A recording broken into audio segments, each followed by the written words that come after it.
Ladies, gentlemen, adolescents, young people, and adults, good morning. People living with or without HIV, it's an honor to speak here in front of you. 2 years ago, I was in the Washington conference held in Washington at 2012, and I thought that those that were up here were the best in the HIV. And yes, maybe they are. But in these last 2 years, I have worked so hard, learned so much, and heard so many stories that actually I think that anyone who lives with HIV, who has something important to say, should have the opportunity to be up here as well.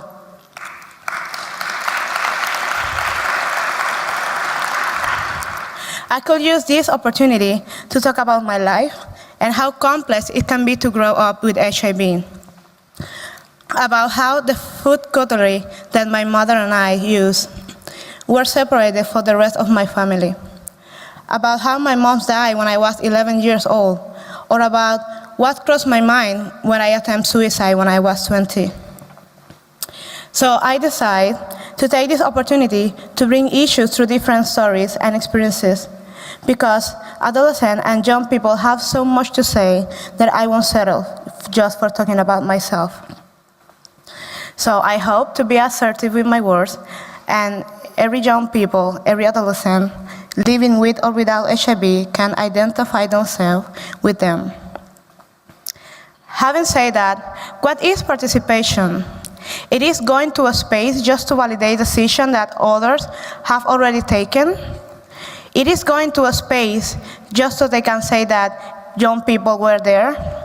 Or is going to a conference and write a document that after doesn't land in a national or local level because government won't fully commit. In recent years, I have seen an increase of youth participation in different decision-making spaces, which is marvelous, but isn't always quite real, isn't always quite meaningful. Now, if we are not the creators, development, implementers, and evaluators, we must be the one who write the policy in reference to youth and adolescents living with HIV, because they must do nothing for us without us.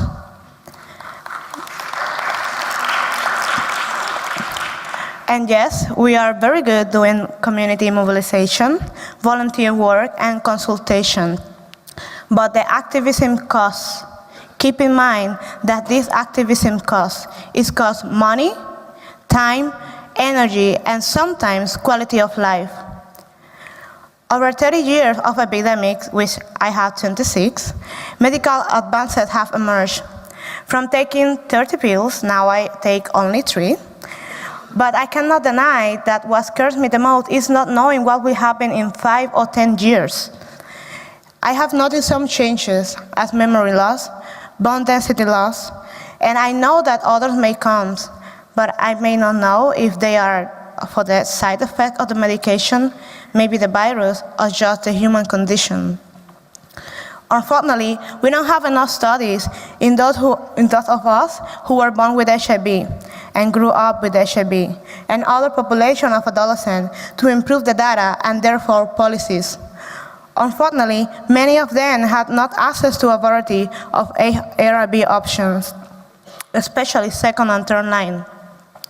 Countries must commit to buy them and have them accessible and available, and we must commit to fully fund the global fund. I recognize that innovation costs, but I also recognize that this cost is an aggression against health of young people who live in developing countries. By patenting drugs in countries with high drug production and in countries that are now at the pharmacy of the developing world, the gap of inequality is becoming even larger, and this is worse for adolescents. HIV affects us in one way or another in all phases of our life. However, it comes down to an issue of health, and after healthcare is insufficient to take an optimal quality of life. Quality of life is not limited to have the ARV therapy. It's also having the complementary services such as psychological, gynecological, and dental services. to the most essential things as nutrition, water, and housing. The quality of services is not limited to have them all available. Access to care is an undeniable right to all human beings, and as human beings, we must be treated by health professionals, the academic and scientific community. Health care providers, you are not doing us a favor. You are doing your job, and it's all right to have those services. While I was in middle school, I was a peer educator. I provide information about HIV, STIs, and some drugs. And for several of my classmates, this was the only information they received up to college about sexuality. And remembering all the workshops that I received at my clinic, none of them were about sexuality. Education and access to information is a right. Also, sex education. Autonomy over our bodies is part of the right to be free and live a dignified life. Forced sterilization, treating our dignity and the opportunity to be mothers. My friend Barbie in Ecuador, she was sterilized when she was 17 years old after giving a beautiful baby boy. This violation must be documented, combated, and eradicated at all costs.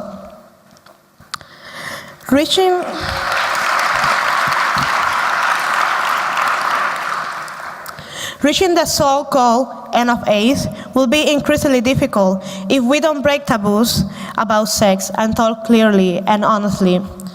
Adolescents and young people, we are having sex and we like it.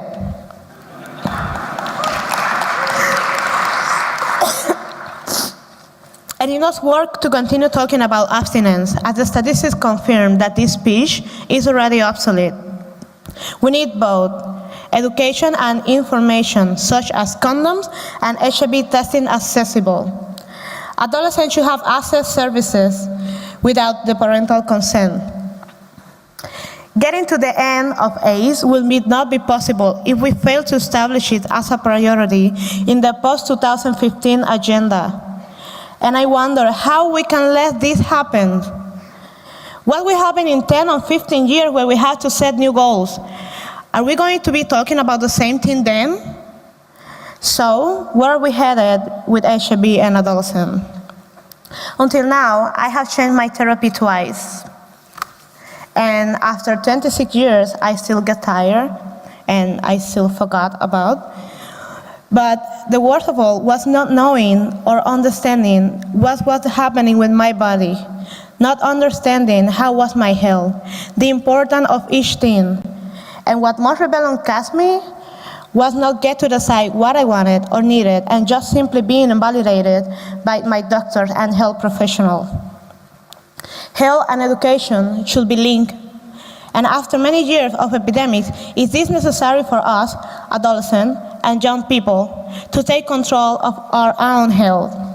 With all the sexual experimentation, the entrance to workplace and college, biological changes, unwanted pregnancies, gender and social inequalities, religious fundamentalism, among others, adolescence is a quite complex stage to leave it in other people's hands or medical health.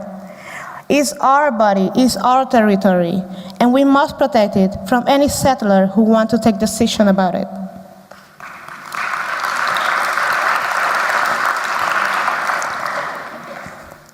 We are not only discriminated and stigmatized for living with HIV.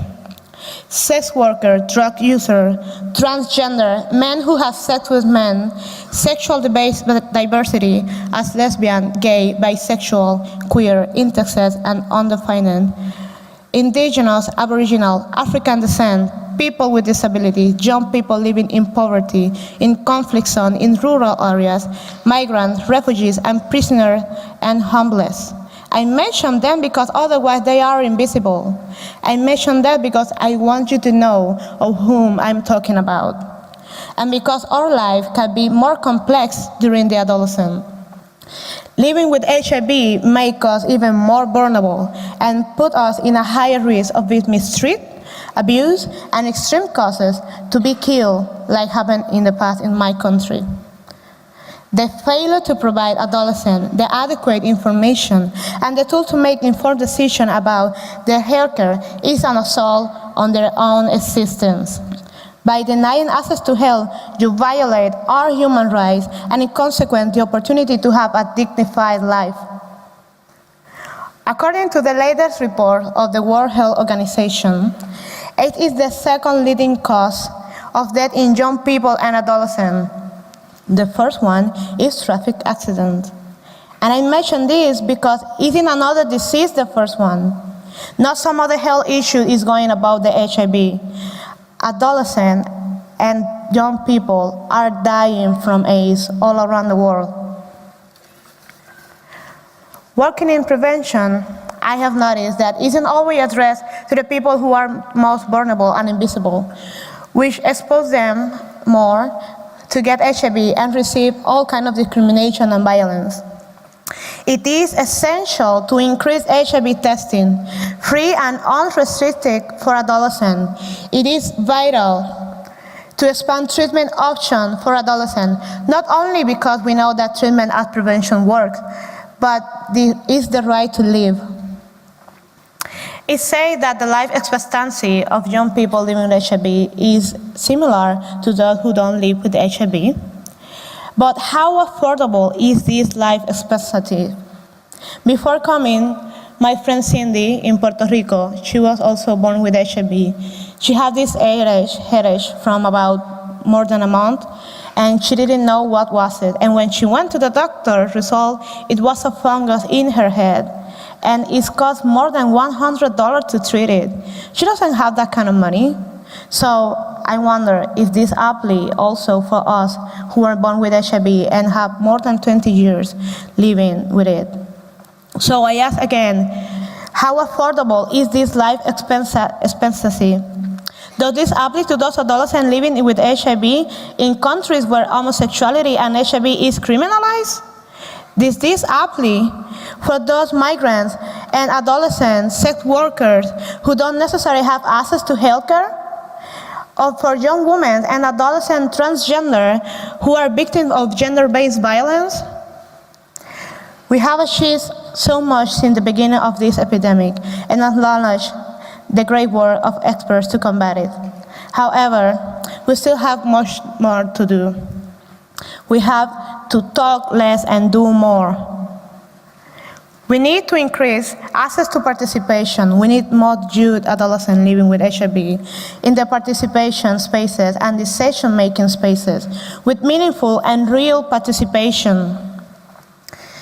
To close, in 15 years, in 2030, we'll be still talking about the end of AIDS?